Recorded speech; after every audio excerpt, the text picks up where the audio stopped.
welcome back to another edition of the podcast. And tonight is our Game Week 31 National League preview and predictions. And what a game week we have in store. 6 of the top 8 are facing against each other this game week, with plenty of sides towards the bottom end of the table facing each other too, all looking to survive. As always, I'm joined by Paul Franklin. Paul, firstly, how are you doing? Yeah, I'm good, thanks, Luke. Yeah, I mean, having looked, like I said, those fixtures are looking tasty, but clearly they've obviously gone with the best one at 5:30 of Eastleigh versus Wealdstone. So, why would they put one of the top, the top 6 of the top 8 on the telly when they can have Eastleigh Wealdstone? So, yes, an intriguing set of fixtures in place rather, coming up.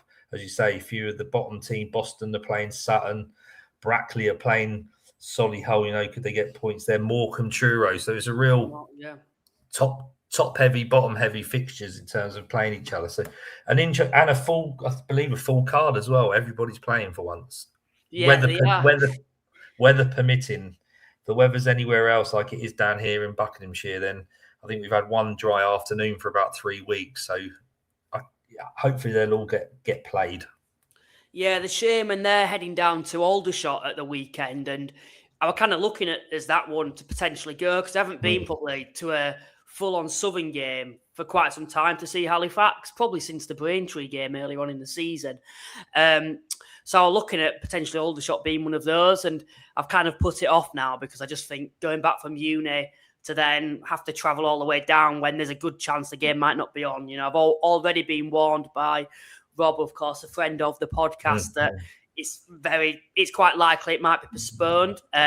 Nevertheless, we are going to be predicting it, as we are all the other games, but we won't be surprised if there's a few games to be postponed. Before we get on to all of that, there's lots to discuss tonight. There's been a lot of drama throughout the week about managers potentially departing to sides 2 or 3 leagues above them. Let's talk about Mr. Savage then. It's been announced that it has been announced that Blackburn have, been interested in him by numerous sources. A lot of quite well-respected sources as well have announced that they've approached Robbie Savage. And I suppose at one point, maybe Forest Green fans were getting a little bit concerned. He has actually come out in a press conference, hasn't he, with Forest Green's media team, and stated that there's nothing for Forest Green fans to be concerned about, which is good news for them, I suppose, at this moment in time.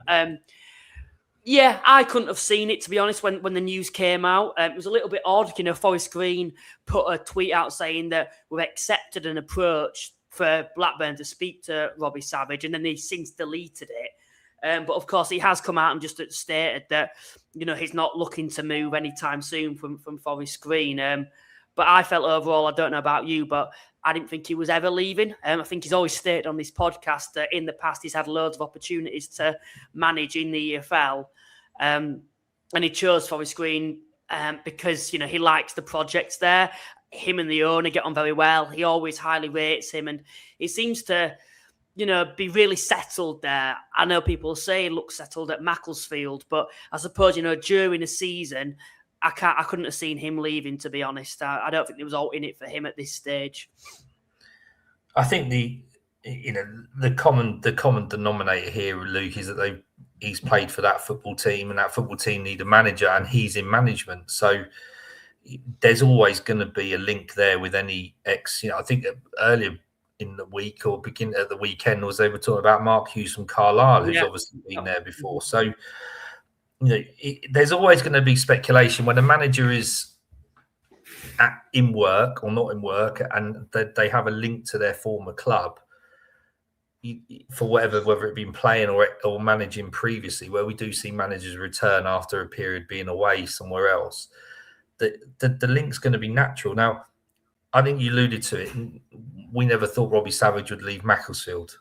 So who's to say we don't think he'll leave Forest Green? At the end of the day, we've interviewed him, Luke. We've spoken to him, at length about his desire to be a manager. And if the opportunity comes to manage in a championship rather than a national league, yes, you've got to weigh up everything that comes with that, personally and professionally.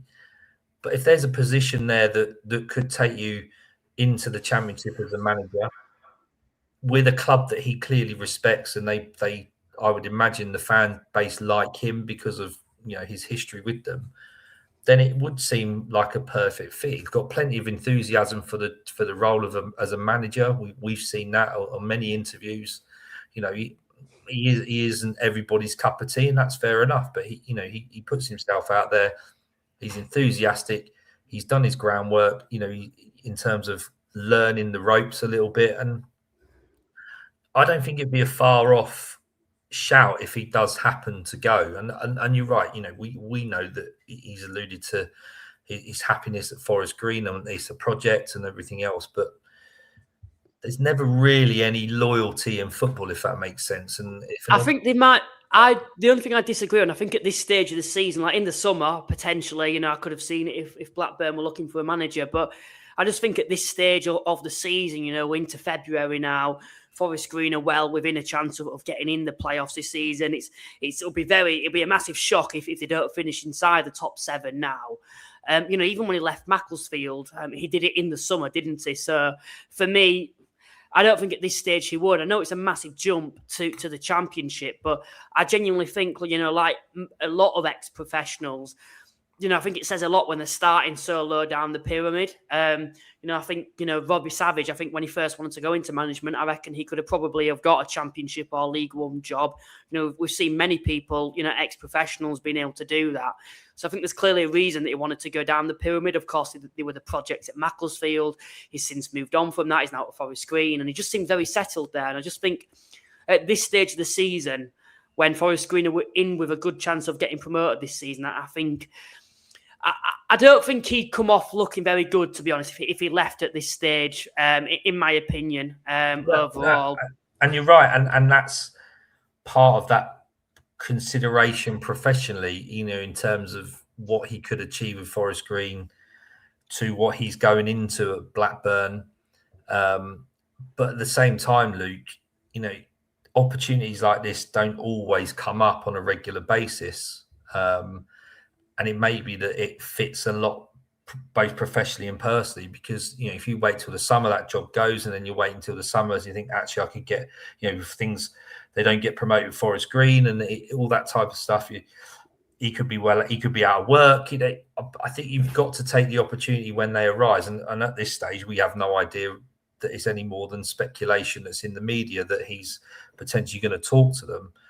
But it's a big consideration. I think you're right, Luke, because of the position Forest Green are in and the time of the season it is. But it's got to be a consideration if, in fact, there's any truth in that, the fact that he's been linked to the job. So, either way, Robbie Savage he's not going to miss out on a decent job and a decent run-in terms of the rest of the season. Because if he takes the Blackburn job, he'll have to do what he can just to consolidate. I don't think they're in any danger of getting relegated, but, I think they want to push on towards playoffs.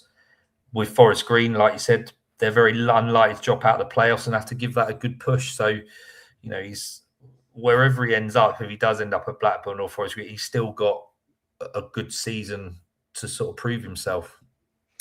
Mark Hughes was another name that came into the pipeline of potentially being appointed as Blackburn manager. For me, without being disrespectful, I just always look at Mark Hughes, and I just think the name is what has given him these opportunities in the past. I can't remember off the top of my head him ever doing a very good job at any club that he's been at. Of course, he's been across the pyramid from the Premier League all the way to the National League. And I'm not saying he's particularly doing a bad job at Carlisle, but I won't be going overboard with what he's doing there so far. And for him to be linked to, the Blackburn job, for me, it's just so disappointing, I think, to be honest, from Blackburn's perspective. Of course, it's a National League podcast, but if I was a Carlisle United fan and they lost Mark Hughes, then I wouldn't be devastated, if that makes sense. I think there's other managers out there that would happily go into Carlisle, being such a big club, being so well financially backed in this division as well.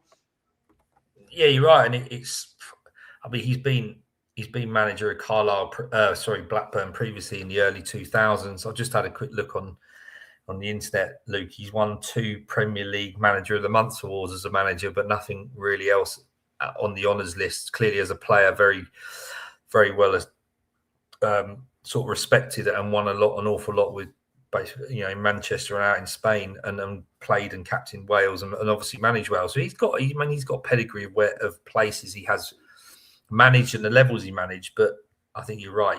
He probably hasn't ripped up any trees to a point where someone thinks, right, we really need Mark Hughes in as our manager. Again, it's just the link will be there because of he's played for them and managed them previously. Someone I think did joke on social media that he's actually doing better than Robbie Savage in the National League. So why wouldn't you consider him if you're considering Robbie Savage? Clearly, we know that's not just a consideration of the position that the team that they're managing is in at the time. So, personally, Robbie Savage will be one that they'll follow up if any of the two. Do I see Robbie Savage going for that job? Potentially, but we'll have to wait and see. I don't know. Yeah, well, he has come out and stated that he's happy to stay at Forest Green until the end of the season. But, of course, things do change quickly. We've had people in the live chat tonight. Before we do that, please remember to like and subscribe. It genuinely goes a long way. And something else I need to mention is the winner, of course, of the giveaway we did on Twitter or X or whatever you like to call it. The winner of this competition was actually Callum _Southend. So congratulations, Callum. I do believe you'll be a Southend United fan if you're watching this. I'll drop you a message on X very soon to make you aware, or already you may be aware if you are watching this podcast right now. But thanks to everyone who entered, and remember to check out Cards Accepted. There's a link in the description and a code there for you to do that. You'll get 50% off your card machine. No contracts or monthly fees. Looking across the league as well at some more news. Back again with this statement. The 3 Up, 3 Down campaign is going to be discussed at the upcoming EFL meeting. At this point, to be honest, there's nothing more for me to comment on it. I feel like we're just going to say the same things. It's just over a year ago since the National League launched the 3 Up, 3 Down campaign. Of course, there's more pressure on the EFL to make a difference now, but I just feel like they're trying to put it off for as long as possible. And I don't think it's going to come into fruition next season, probably not the season after either. No. Look, you could talk about anything for as long as you want, and they've talked about it for a number of years. What makes us think it's going to be any different? They're not, as far as we're aware, or I'm aware as well, that there's no change of board, no change of management, no change of leadership in the EFL. So it's going to be the same old folk talking about the same subjects and coming to the same conclusions. And it's probably a way of appeasing some of us by saying we'll have a chat about it. But I'm like you. I think we've got to be realistic that it's going to have to be a real seismic shift in opinion to get it to the 3 Up, 3 Down at this moment in time. There's been no appetite for it for a number of years, and I can't see it happening again this year. So, do we look at the positives? At least they're still talking about it. They haven't just said, no, we're not interested. And they may surprise us all and come out and say that it is going to happen in season X, Y, Z. But at this moment in time, there's no guarantees. And I suppose the cynical side of me and many of us is like, well, it's not happened for a number of years, so it's not likely to happen again. So, yeah, I think we just got to keep it in the forefront of the EFL's mind that National League fans, players, management, boards, chairman want it to happen, and one day it might possibly. Yeah, like I said, I don't think it'll be next season, and I think it is just to appease us supporters so they can basically tell us that they're doing something where in reality, I think they already know that the question will be asked and they'll just brush it under the carpet for another season until the next meeting next year. But I think, like I've said, all the National League supporters can do and the people who've launched the 3 Up, 3 Down campaign can do is also just keep putting pressure on the EFL, and hopefully they'll be forced to add an additional promotion spot in the near future. But in terms of this meeting, I'm not getting too excited about this changing anytime soon. Let's take a look at midweek's fixtures before we get on to our predictions for the upcoming game week. Of course, we saw Forest Green get back to winning ways, a much-needed win, and potentially a bit of an awkward game as well against Woking. They saw them off by beating them by 4-2. Great win for Forest Green Rovers to kind of solidify that playoff spot even more now. I think if they'd have lost that, you'd be looking at Forest Green as a side that could potentially, be caught by your Halifaxes, your Southends, potentially your Solihulls. But for me, after that win, I've got a lot of confidence that they'll probably remain in the top 6 now.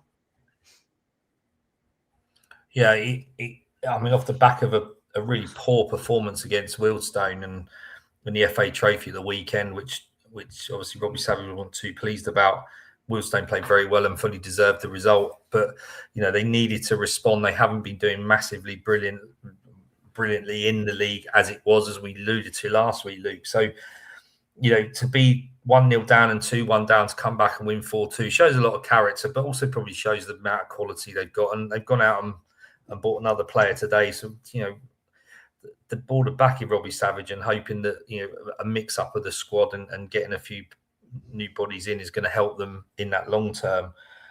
They needed to respond. Like I said, they did do it, and it just keeps them in that top 7 where, the only ones that are seeming to be faltering is Boreham Wood at this time with another loss, and that's 4 on the bounce now they've lost. And I think I read a tweet today that if Boreham Wood lose on the weekend, they'll go from being 15 unbeaten to 5 without a win, and it's probably the biggest drop-off we've seen in the National League. So they've got an awful lot of problems to address. I know they've got some suspensions and injuries to deal with, Boreham Wood, but I saw Luke Garrard's post-match interview, and he did mention the fact that there'll be some home truths spoken about in training this week. So, yeah, he takes responsibility, but he's also obviously asking the players too, and that they've got to try and do something now because they've got a tough fixture at Woking coming up. Just shows how quickly the tide can turn there. We've been speaking of it's all been positive about Boreham Wood this season. A few weeks ago, people were saying that they were in the title race, and potentially, when you actually saw them and watched them play, you felt that they had the capabilities of doing that. It wasn't like they were in a false position or grinding out results. They've just been an excellent football side, but in the space of 2 weeks, it's just come crashing down, hasn't it? 4 defeats on the bounce now. No. I suppose midweek, just to kind of put it into perspective, it was away to Rochdale, who currently sit top of the National League. But I think the way they lost that game, they were completely outfought. They didn't even compete, I didn't think, with Rochdale in that game. And I think what we're seeing now is something that we often always expect with the smaller sides, with the smaller budgets around the top 7 is, when injuries and suspensions catch up with them and even losing players who are being recalled, this is where we really do see the difference. And it's where your sides like your Carlisles, your Yorks, your Rochdale thrive as the season goes on, because they have the ability to be able to recruit not only decent players, but excellent players. And although Boreham Wood, I think, have made a good go of it, they've made a few good additions this season, throughout the season. I feel like now we're at a point where they've lost their best right back in Jeff King. They've lost their goalkeeper who's been recalled. And they're having a lot of suspensions too. Did you think this was inevitable, or are you surprised by... I'm surprised that you go from winning so many games so convincingly to shipping like a huge amount of goals as well. I think that's the other problem, isn't it, Luke? They 4 against Boreham Wood, 2 against Boston, 3 against Altrincham, and 3 against Scunthorpe. It's a lot of goals that they've let in a short amount of time. I know they're missing Callum Reynolds at the back. They were missing Reagan Booty. They obviously missed Jeff King. Their goalkeeper hasn't been recalled. They've dropped him and brought their original goalkeeper, Ashmore, back from Bedford, and he's backing the goals.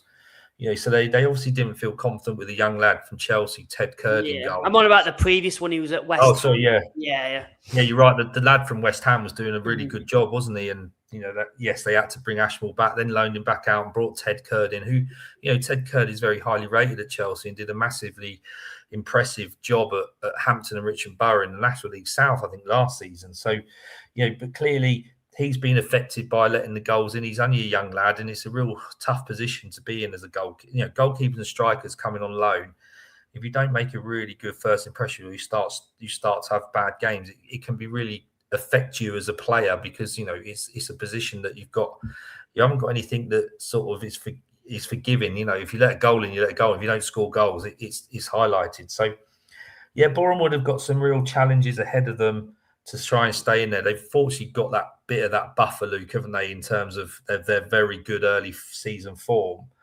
But I do fear for them, as we were only talking not so many weeks ago. We didn't see any of that top six at least dropping out of it. The seventh place is always a little bit up for grabs, but Boreham would carry on this slump. They're going to find themselves fighting for that seventh place rather than sitting comfortably in fourth or fifth. So a big few weeks of Boreham Wood coming up. And it'd be interesting to see where they're able to pick up a point or two just to give them a bit more confidence, because they're going to Woking, who haven't been playing particularly well, but that's just an awkward place to go and try and get a result. From Rochdale's perspective, another professional performance to not only defeat Southend in the previous week, which could have been a massive banana skin, to then, of course, face Boreham Wood, who, yes, probably playing them at a good time, but still another side in the top seven who they've defeated. A great win for Rochdale. It sees them go back to top of the league.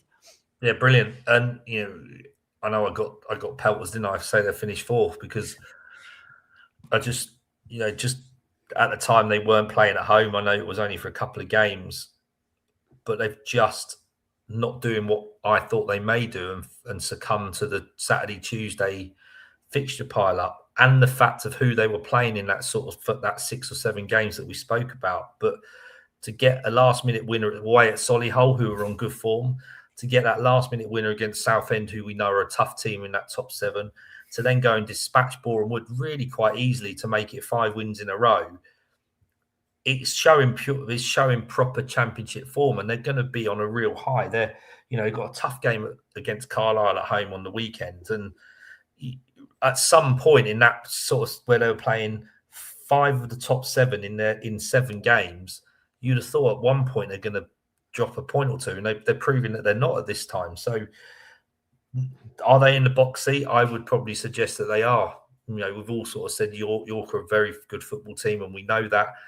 I think the slow start that York have had, not being able to play at home, and the change of manager early on and nicking a few draws rather than wins, is probably going to cause them a bit of bother now, because Rochdale got those games in hand and will start pushing away. I think the top 2 are pushing away a little bit out of that top 7. But, we all know the last game of the season is Rochdale versus York. So there's a blockbuster potentially in hand. But at this point, Rochdale may push away too much for it to even make a difference on that last Saturday. And of course, the final game in midweek was between Altrincham and Morecambe. Of course, Morecame's first game under Jim Bentley, and he didn't get off to the worst starts, picking a point up away from home at Altrincham, who, of course, had previously beaten Boreham Wood and Forest Green, of course, involving that defeat as well to Carlisle. But, playing Altrincham at a time when Altrincham have improved, a point away from home. Some may be disappointed with that, but I think after all, it could have been worse for his first game away from home. Listen, I think the first point was, Luke, is that the manager was replaced.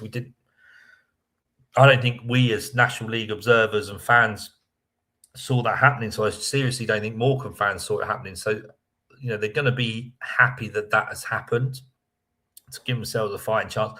I did get the impression that they weren't overly impressed with Jim Bentley coming back. It was maybe a thing that was seen to be appeasing them, but was he the right sort of person?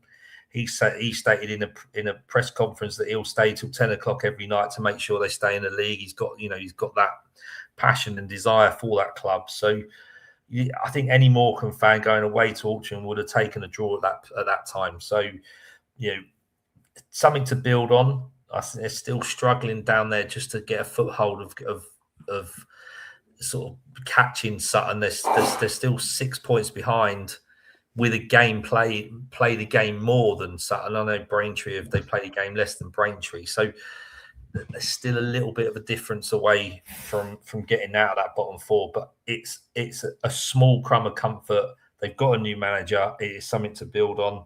And they go to Truro at the weekend, which, again, they've got to be looking at and say, this is a 6-pointer. We've got to win this. Did you realise I just froze, or I've just? Yeah, you did realise then. Yeah, I came. That's why I kept talking, Luke, because I thought I thought you hadn't realised because I've just watched it back. It looks like I'm still there, but obviously not.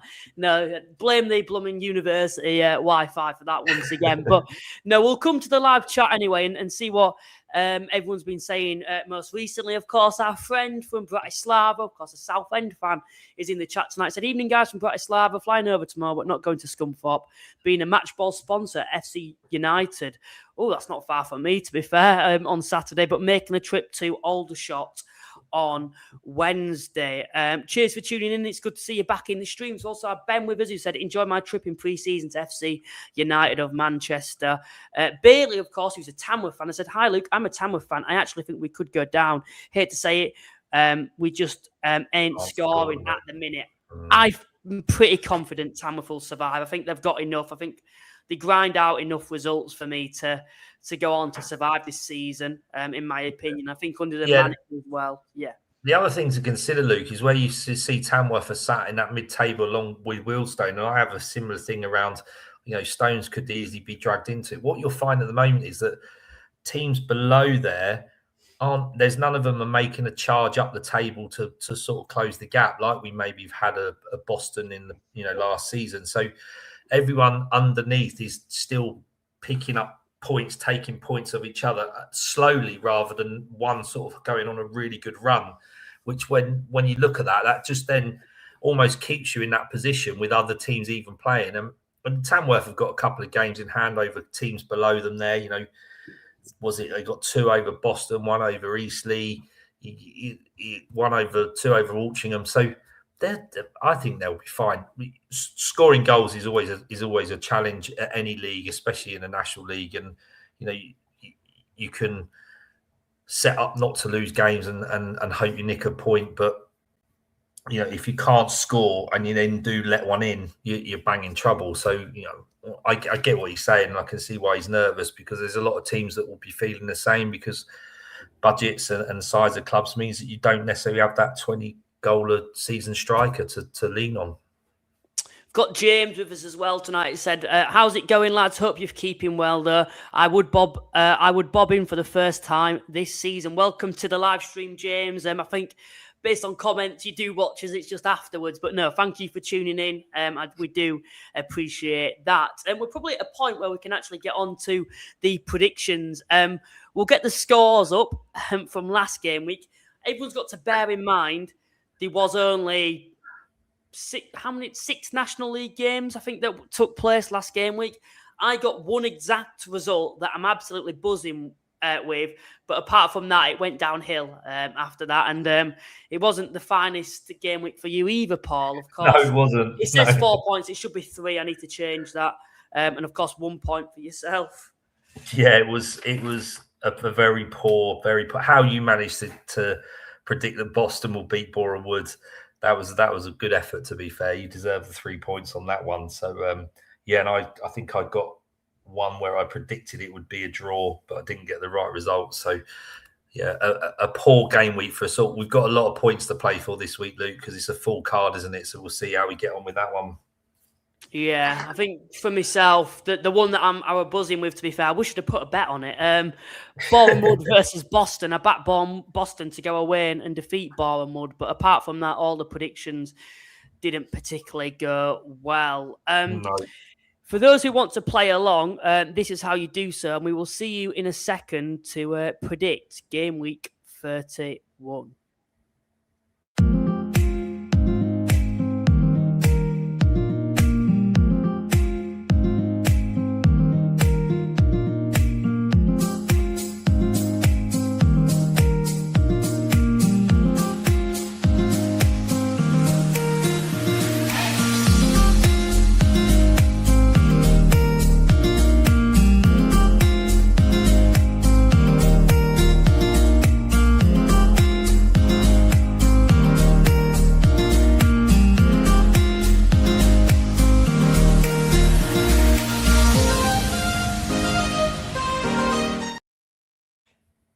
First game of the game week, Aldershot Town facing FC Halifax Town. A big game for different reasons for both sides. Aldershot on decent form at the moment, but looking to push away from the bottom four. A win against Halifax would certainly do them nicely to be able to further climb away from the drop zone. As for Halifax, looking to maintain that playoff spot at the moment. Of course, Southend United have games in hand on them, and of course, Southend are playing at the weekend. So it's a big game week for both sides. How do you see this one going? Well, apart from potentially it being postponed, Luke, where we can't really predict that, do you know what? This is a really tough one, isn't it? Because Aldershot are showing some brilliant form and scoring a lot of goals, but Halifax aren't exactly shoddy themselves. The Halifax games are very much tighter in results. And 3-2 was their last one, last time out in the league. And Aldershot at home, I'm going to have to go with Halifax. I think Halifax will win, which will probably disappoint you, Luke, because they'll probably lose because I'm predicting Halifax will win. I'm going to say that Halifax will win 2-1. I look at the form of both sides. You look at Halifax, they've had just one defeat in the league in the previous 8. But if you actually look at Halifax on the road, they have been very inconsistent this season. I think they've lost 8 games away from home.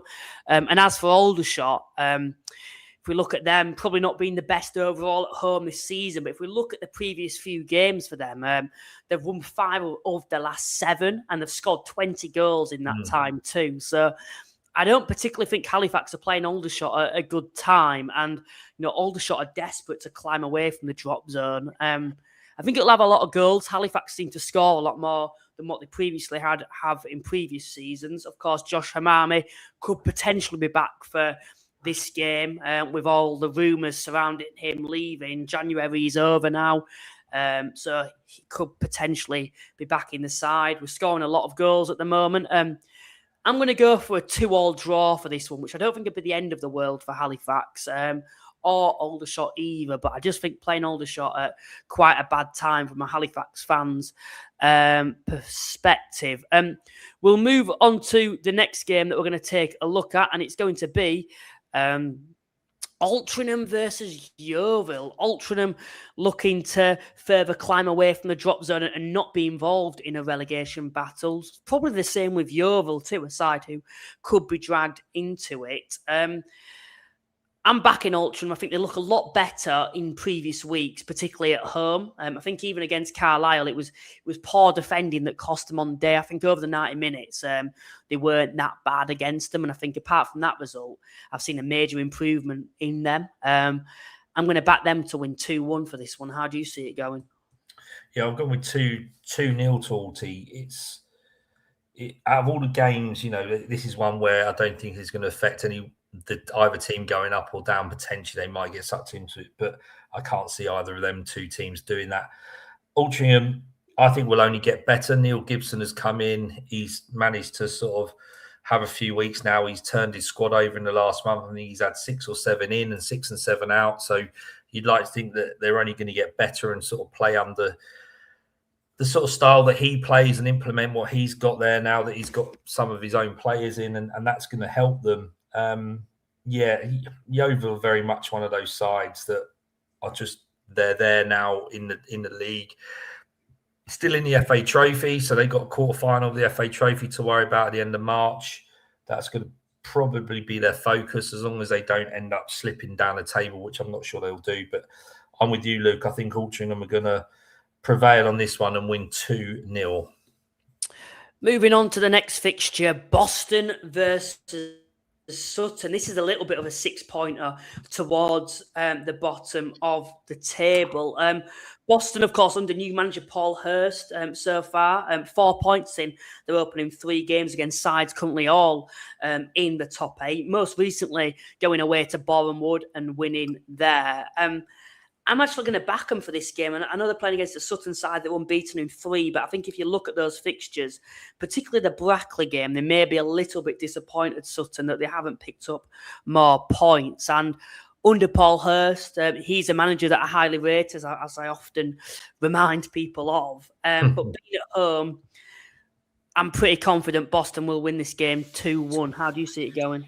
I've gone with 2-2. This is one of probably 6-pointer games that we've got either at the top or bottom this game week, Luke, and an intriguing one because both teams are wanting to sort of improve their fortunes. Sutton, need to pull away from Braintree, and I think, Luke, when you look at the games that are being played, Boston, Gateshead, Braintree, Morecambe, Truro, they're all playing each other. They're going to look at the other results and go, look, someone around us is going to drop points here. So we need to make sure we're not one of those teams. So, are they going to have that mentality to go and not lose and try and pick up a point? Or actually, are they going to try and go for the jugular and go, actually, if we nick 3 points here, we're going to steal a march on some of those around us who are probably going to drop points because of who's playing who.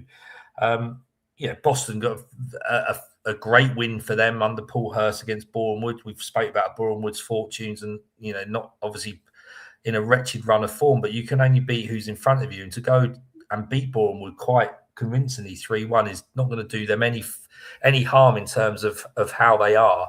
I think what Boston have got to be careful of is they've played the most games around the teams that are in that bottom three. They've played 30 games, others have played 28. So there's going to be naturally that opportunity for them to drop if teams do take advantage of the games in hand. So this is a massive one for them to win if they can at the weekend. I just think they're going to cancel each other out, but it will be a 2-2 draw in that.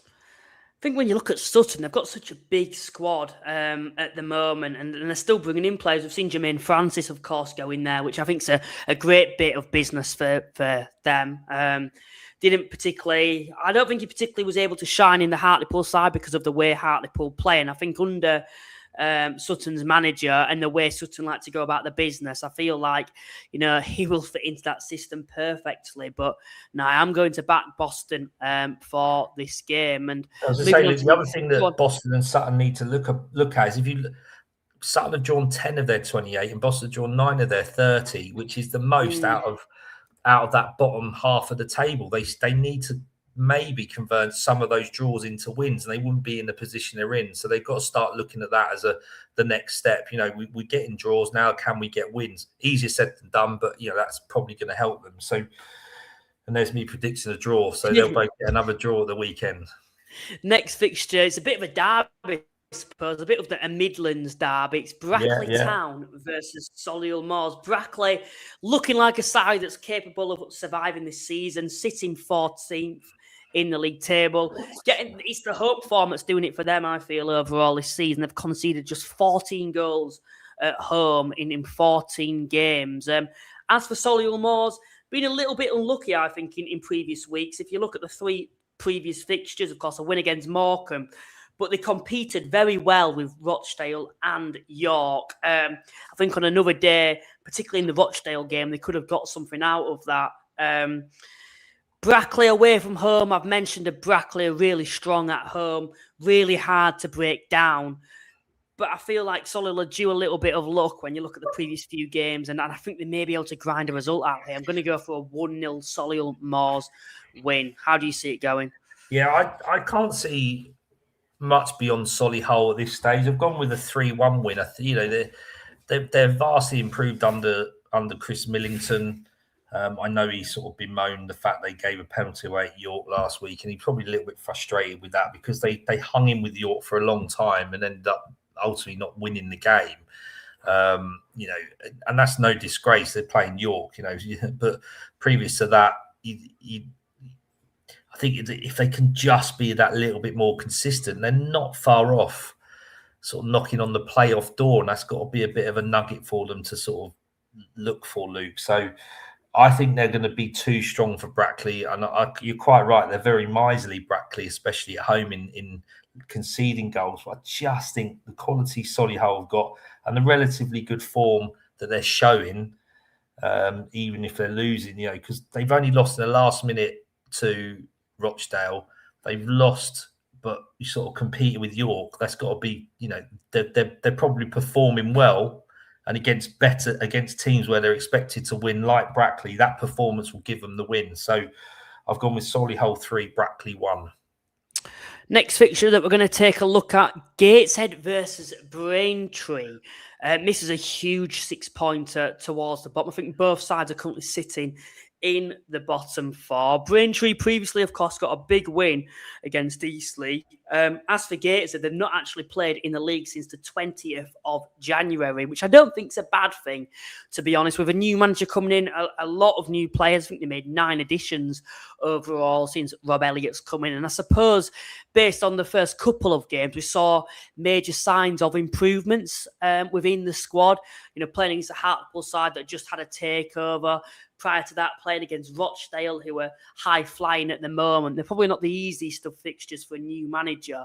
And I think this one's a little bit more favourable for them. I think the break will have done them good. I think, for the squad to work together, grow a bit of cohesion. And I suppose for Rob Elliott to get his philosophy back across to a lot of new players. They're going to have to win at some point, and I'm backing Braintree to go down. So I think Gateshead will win this game 2-1.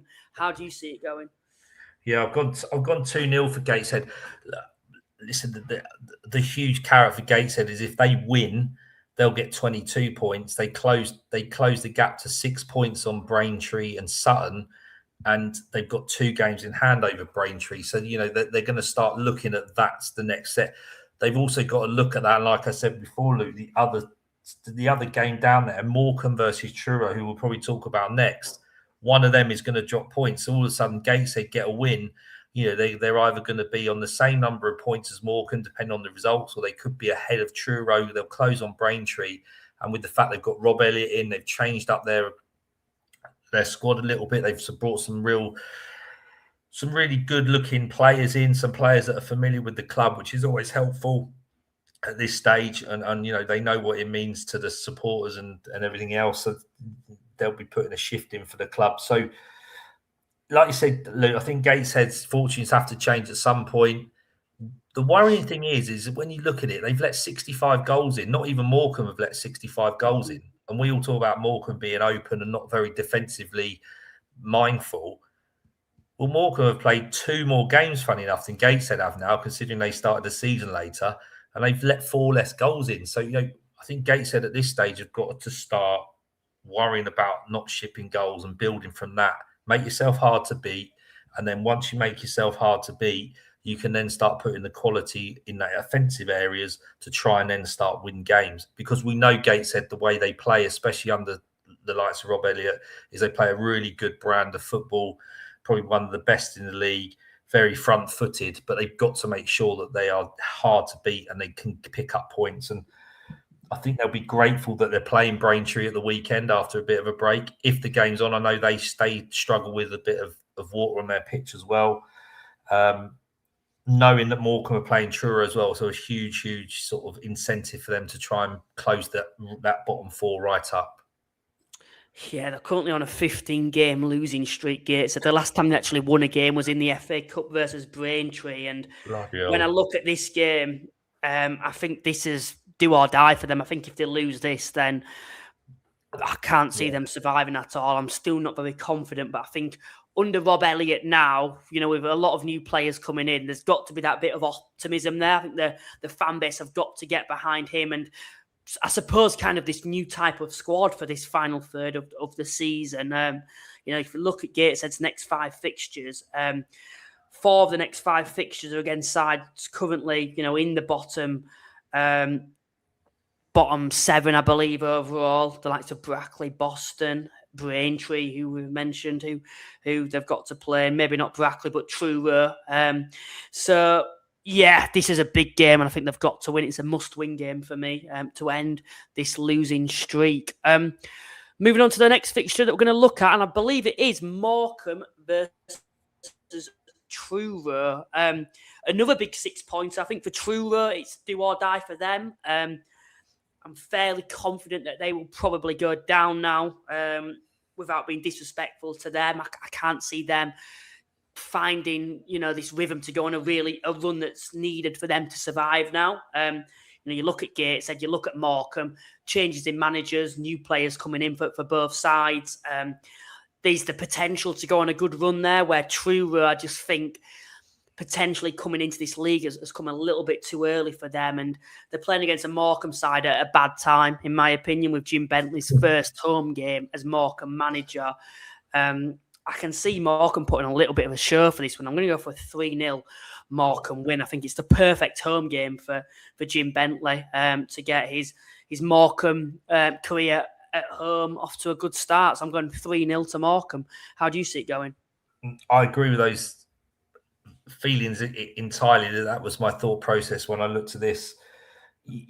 Truro do not want to be playing Morecambe, and Morecambe will be wanting to play Truro with Jim Bentley coming in and being at home. Exactly as you said, Luke. I've gone with a 3-1 win. I think Morecambe is still defensively, will be fragile for a little while, but I can probably bet my bottom dollar that Jim Bentley will make them harder to beat. Like I said, Gateshead need to be. And they've undoubtedly got quality in their ranks where I think Truro haven't. Truro do work hard, but they've got a lot of untried, untested talent at this level, which they're finding. They're finding it difficult to get a foothold in this league. Truro, they've got good moments. They put good sort of performances on, but they don't really turn them into results. And I think Morecambe have got the quality where they are able to do that. So. Yeah, listen, they're going to look at the Gateshead and Braintree result fixture and the Boston Sun and go, look, we're at home. We've got a new manager. We're playing Truro, who look like they're going to go down. Let's take advantage of this and the other fixtures and again sort of just close that bottom four up. So I think you're right. I think it'll be a good day for Morecambe with the manager coming back, and they'll get a win, and I think they'll win 3-1. Moving on to the next fixture that we're going to take a look at, we're going to move away from, I suppose, the sides involving the top 7 for the meantime, and we're going to look at Tamworth versus Hartlepool, potentially one of the less attractive games, but a big game for Hartlepool for them to get back to winning ways after a heavy defeat on home soil to Aldershot. They'll be looking to tighten up defensively coming into this one against Tamworth.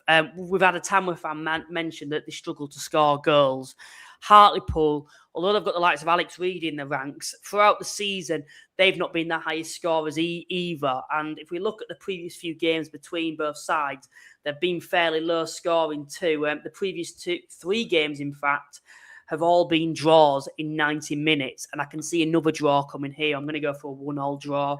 How do you see it going? Yeah, I've gone for exactly the same. It's one game we know won't be off. It's a plastic pitch, isn't it? So yeah. That will definitely be played no matter what the weather is. And probably not the most attractive game of the game week. I think you're completely right. I can't see anything other than a low scoring draw, and that's the same as you, Luke. I've gone with 1-1. I think Tamworth, any sort of points they can pick up at this moment in time is just going to help them just consolidate. I don't think there's any fear of them dropping down. Hartlepool have got that little bit of a nugget to sort of get in that top 7, but they have played a few more games than some of their teams around them. So it's going to be difficult for them. They don't want to sort of drop away and have the season sort of peter out. So there's a little bit of something to play for them, kind of, but I don't think there's enough for it to be an exciting game. So with you, I'm going 1-1. Yeah, I'm the same. I think for me, Tamworth, I know Tamworth fan said he's a little concerned that I wouldn't be at all. I just think that the way Peak sets them up, I think they're going to be fine this season. And I think they'll be able to just grind out enough results for me overall. Moving on to the next fixture that we're going to take a look at. We'll have a little scout and we'll probably head to your boys, Paul. Eastleigh coming up against the mighty Stones. And we haven't mentioned it yet. Wealdstone into the quarterfinals of the FA Trophy after... it's thumping a little bit too far to say, but after winning 3-0 away from home at Forest Green Rovers, you must be buzzing with that. And of course, back into the league now. It's just about reaching 50 points, which is usually what you need to survive. And for me, I think coming up against an Eastleigh side at the moment, they're out of form, certainly. If you actually look at their form overall, conceding a lot of goals too. Eastleigh are a side that I'm a little bit concerned about being dragged into a relegation battle. They're the common side of what we've seen in previous years, a common victim of a side that sleepwalked into relegation. Dagenham were the victims last season, Boreham Wood the previous season, Yeovil the season before that. Throughout the whole season, none of them looked like they were going to drop into the drop zone. And on the final day, they all did. And, of course, went down. And I think that's the case again with Eastleigh at the moment. Conceding an awful lot of goals, very thin in the midfield, and going forward, they were relying on one individual in Blair, who will probably likely move on in the summer. I look at Eastleigh as a club before we come on to the predictions, and I just think they're a club for me where I don't really know where they're going as a football club, even if they survive. Every season, it's the same type of recruitment model of bringing in players that have fallen out of the EFL, who've got loads of EFL experience, but it often feels like they're just coming for a paycheck for me when I look at Eastleigh. It feels like they're going backwards rather than forwards. And I look at them financially as a side that should be knocking on the door for the top 7. And, you look at the moment, very thin squad, not looking like they're bringing in many players either. And I don't understand letting the likes of Paul McCallum go. I know he's not had the best season, but I just think someone like that in my ranks, I'd be wanting to keep hold of him, particularly when they're struggling to score goals at the moment. And for this game, I'm actually going to back Stones to win this one. Eastleigh picked up just 15 points in 13 home games all season, so I think Wealdstone will win this one 2-0. They'll be on a high after that FA Trophy win too. It's not often I go into a prediction, Wealdstone, and have the confidence that they will actually do something. They won the last 3 in a row because they beat Dagenham in the cup, they beat Forest Green in the cup, and we beat Woking. And they were 3 good performances. I know we've had maybe a week and a bit where there wasn't any games at all, which was a bit of a shame because the momentum was there for the team, but they picked that momentum back up on Saturday, and they gave Forest Green a bloody good game, and they fully deserved that win. And was it short of a thumping? Probably not. I think we were close to it. We could have had 4 or 5 goals. It was an impressive performance. It backed up the Woking performance that we had previously, and obviously we dispatched Dagenham professionally 1-0 at the Vale in the cup. So we've won the last 3. We're going into it with a massive amount of confidence. Eastleigh are on, as you say, a wretched run of form. They could be the ones that drop into that problem area of relegation and having a bit of that scrap. So I'm with you, Luke. I've gone with Wealdstone to win. I've gone with Wealdstone to win 2-1. It's not the favourite ground for Wealdstone. We don't often get decent results there and what have you. So it's going to be a tough one. It always is. Hopefully people will tune in and watch it on the zone and enjoy it. But I think Wealdstone will win 2-1, and I'm confident they'll get a win as well, which is not always the case. Moving on to the final few fixtures, and I think we are on to the big fixtures of the game. We call the fixtures involving the top 7. Of course, there's a lot of big fixtures towards the bottom that we've already spoken about too. Let's start things off with Woking versus Boreham Wood then. Boreham Wood, 4 defeats on the bounce. We've already spoken about them losing players to injuries, a few players being recalled, and players suspended too. Potentially a good time for Woking to be playing them. And Woking's home form overall isn't great. They draw a lot. But I do recall them getting a point against Rochdale and York, and there's not many sides this season who've been able to get anything out of either side. And playing Boreham Wood at a good time, I'm going to go for another draw for this one, 1-1. I think Boreham Wood will get back to, come off the losing streak, I suppose, and pick a point up away at Woking under Neil, with Neil Ardley's Woking side picking up a result too in a 1-1 draw. How do you see it going? Do you know what? It's really hard, Luke, because neither team are convincing us that they could win the game. I think it's fair to say. If you look at Woking, I mean, they only just managed to beat Walton and Hersham in the trophy the other week by winning 2-1. I know they were 2-0 up. They let a goal in the 73rd minute. So 15 minutes where they were I guess Walton probably went at them. Then Walton lost a player, which helped them. And you'd like to think that Walton and Hersham, they're going to make it tough, but you'd win fairly comfortably, especially against 10 men for the last 10 minutes. So that looked like a difficult tie. I saw Woking play down at the Vale a few weeks ago. I thought they were a really poor side, Luke. I genuinely thought that they were one of the worst I've seen. They weren't great. They've gone and they were winning twice at Forest Green, and they've let 4 goals in, which isn't going to help their confidence. But then on the flip side, we've already talked about Bournemouth. They've fallen off a cliff. So I've gone with Woking to win 2-0, and I think they're out there at home. Their form isn't quite as bad as Boreham Wood's. I think their quality is inferior to Boreham Wood's, but it depends what team Boreham Wood can put out, who they've got back from suspensions and injuries. But I think it's really hard to get out of a rut that you're in like that. And I think Woking are going to win 2-0. I think for me, the thing that's given me a bit of confidence with Boreham Wood is one individual specifically, is Abdul Malik. And it might sound silly relying on one individual, but when I watch him play, he's an individual that could just make something happen out of nothing. And there's not many players, I think, in football, to be honest, that are capable of doing that, respected to each level, I should say as well. It's not like it's not a case of him needing the service. He can just grab the ball and he can take 3 players on. And I think he's a player for me that I think all sides in the National League would take. And, you'll probably get York fans that will say they wouldn't, Rochdale fans that they wouldn't. But I think you'd be silly not to, because he can make something happen out of nothing. And even though, the likes of Booty's out suspended, and other players as well, Ulrike Sousa has been injured for a long period of time, I still think with someone like him in the side that, anything can happen. That said, Woking, like I've mentioned, being at home, quite good record against sides towards the top, I should say. I can see a draw for this one. I'm going to go for a 1-1 draw. We'll move on to the next game that we'll take a look at within, I suppose, the top 7 and 8 at the moment. And we'll probably head to, got 3 games left. Let's head to Scunthorpe versus Southend United then. Southend currently sitting 8th at the moment. Scunthorpe still on great form themselves. Of course, losing in the FA Trophy, which is away from the league, but I don't think they'll be too happy with that. Probably the worst performance of the season from what Scunthorpe fans have said.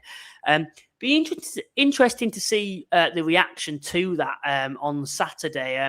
Is it going to affect the confidence after losing a game like that? Or are they going to look to bounce back straight away? Nevertheless, playing against the Southend United side that come into this one in the league after losing to Rochdale. As I've mentioned, I watched that whole game. I didn't think Southend were that bad. I think they make it difficult for the top 7 sides, yet the record is particularly poor. The only side in the top 7 that they've beaten at this moment is Halifax, who sits 7th. I'm thinking a draw for this one. I'm going to go for a 1-1 draw. How do you see it going? I've gone with a 2-1 win with Scunthorpe. If Scunthorpe win this, they go 13 points clear of Southend. That's a big gap from and listen, if Hartlepool win, it will be 12 points out, from 8th place. So, again, it's looking at Halifax, got a tough one at Aldershot. Scunthorpe, look, this is a tough game, but it's winnable. They're at home. They're on good form. Notwithstanding the FA Trophy, I'm not convinced they probably wanted to be in the FA Trophy because they are doing so well in the league at this moment in time with a squad that's probably not as deep as some others. So they've got to manage their squad and the game. So the other thing is Scunthorpe have got a couple of games in hand. The teams around them, Boreham Wood and Halifax. So a big game for them. A good one to have, and the fact they're at home, I think, is hugely advantageous to them. And I think they'll win 2-1 against, a hard-working Southend, but I still don't think they've been convincing towards their own fans, maybe more so to National League fans, but they've not been convincing to their own fans. And again, Southend are still in the National League, so that's going to build up in the FA Trophy. That's going to be another sort of couple of games that they've got to deal with, because I'm pretty sure they'll beat Horsham in the quarterfinals to get to the semi-final. So, Southend have got other things to worry about. Scunthorpe haven't, and I think that will play into their hands positively. Moving on to the next fixture, let's head to York then, who faced Forest Green. A bit of adversity, I suppose, throughout the week with Forest Green specifically, but that's been cleared up now, as we've mentioned earlier, with Robbie Savage stating that there's nothing for Forest Green fans to be concerned about. They may be concerned after this fixture, who knows, coming up against a York side that can make it 19 games unbeaten in the National League. York, it feels like for them, they have to win every game, even though they're on such a good run, just to, suppose, not let Rochdale climb away. And, you know, we're going to come on to Rochdale later, but they're playing Carlisle, which, you know, with another side that are flying, well, not flying, but a side in the top 7 in Carlisle. That could be one where they could get something there, which we'll come on to. But for this one, I can't see where York's next defeat's going to come from. And Forest Green, if we forget about that Woking result, the form overall has been quite mediocre. They're drawing a lot of games. And as I've mentioned, York at home at the moment just look unstoppable. So I'm going to have to go for a 3-1 York City win. How do you see it going? I've gone very similar. I've gone with 3-0 with York. I don't think Forest Green have probably got the firepower to cause York a problem. Ricardo Rees has come in from Merthyr Town and done brilliantly for Forest Green. You know, they're trying their best to get some sort of formula, some sort of formula to score more goals. Forest Green, and you know, they did very well the other night. We can't ignore the fact they scored 4 against Woking, but Woking are a different proposition defensively to what York are, and you know, you'd expect someone like Forest Green to deal with Woking like they did. York are relentless, and do you know what? It must be hugely frustrating for Stu Maynard and the Minster men to be sat where they are and hope that Rochdale might drop some points in these games in hand that they have against the teams they're having to play, and Rochdale are grinding results out, and that they can't get disappointed with that. They can only do what they can do and affect what they can affect, which is winning games, and they're certainly doing that very, very well. And like you said, Luke, they've got a few games coming up where you can't see them lose, and I don't think they'll lose to Forest Green either. I think there'll be a convincing 3-0 win. Moving on to the next fixture that we'll take a look at, and it is the final fixture, I believe, of the game week. It's the top of the league, Rochdale playing 4th place, Carlisle, I believe. Something to mention about Carlisle, of course, they're still 3rd, actually, I should say, but been very mixed, I suppose, at times this season with some of their results. But against the top 7, it's not been that bad. Of course, in the reverse fixture, they lost to Rochdale on home soil. But, of course, they've defeated Forest Green this season. They've defeated Scunthorpe away from home. I think still the only side to beat Scunthorpe away from home this season. In the league, that is. They've defeated Halifax and they've also defeated Southend. So the record isn't that bad against sides towards the bottom. Rochdale have been exceptional throughout the whole season. But if we look at the home form, although it is still very strong, they've slipped up in a few games. They've lost to Halifax. They've lost to Hartlepool. Can you see Carlisle getting anything out of this game versus Rochdale?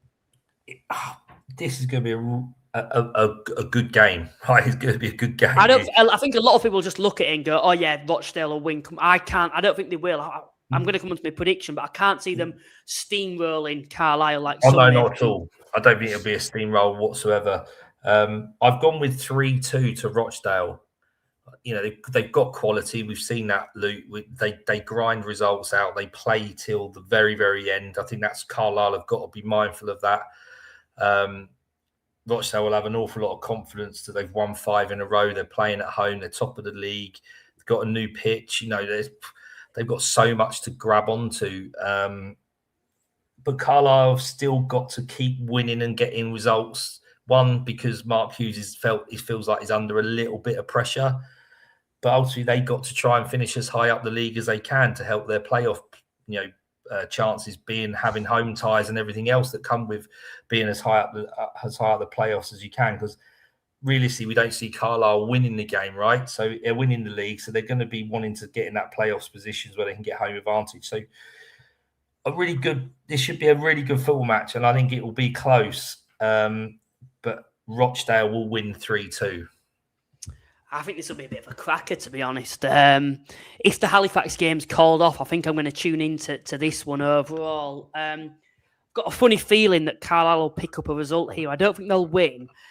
I'm going to go for a 3-3 draw. I think Carlisle have got so much quality going forward. They'll be very much well up for this game as well, I feel, against Rochdale. In the reverse fixture, it was quite an even game, and Rochdale came out on top. And the likes of Regan Linney's got something to prove because, his goal scoring form has gone off a cliff, hasn't he? But we know the qualities that he's got. And, other players are scoring goals. Luke Armstrong, Ajiboy, had a great game against Altrincham. Of course, he's had a bit of a mixed time at Carlisle since he's joined there, but we know his qualities too. And I just think this will be a real cracker for me, particularly if Carlisle score first. If Carlisle get an early goal, Rochdale will have to come out then. And I think it'll be quite an open game and quite an entertaining one. And I think Rochdale have to slip up at some point. I can't see them keep winning like they are doing and it just being an easy run to the end of the season, because it has the capabilities to be. They can go 8 points clear if they win all their games in hand, but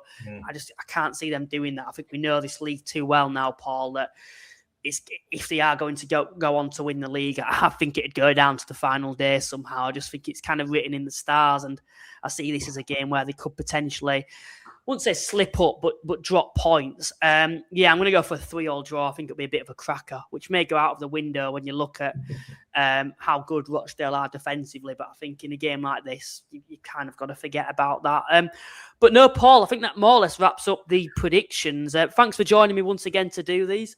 Yeah, no problem. It's a full complement, so a lot of points to play for, and some good games at either end of the table there. So one of the better game weeks that we've seen in the last few weeks. So again, good luck to all your teams that you're going to go and watch.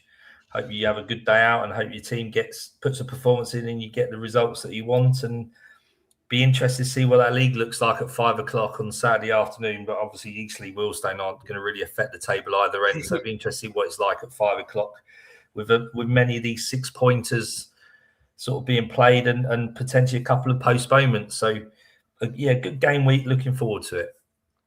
Please remember, everyone, to, of course, like and subscribe. It genuinely does go a long way if you can do that. Also, if you'd like to become a channel member, it is just £2.99 a month.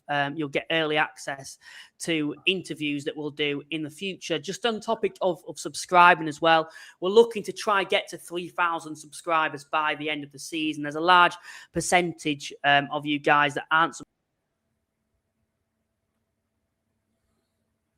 Oh, you're gone again, Luke.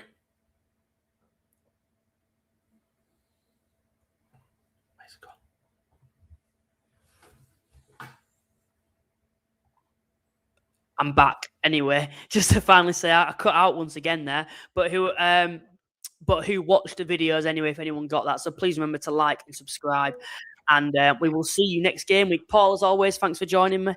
No problem, mate. Good. Yeah, enjoy your concerts this weekend and try and stay dry with all this bloody horrible rainy weather that we're constantly having. So, yeah. Cheers, Paul, and I'll speak to you next week. Bye for now.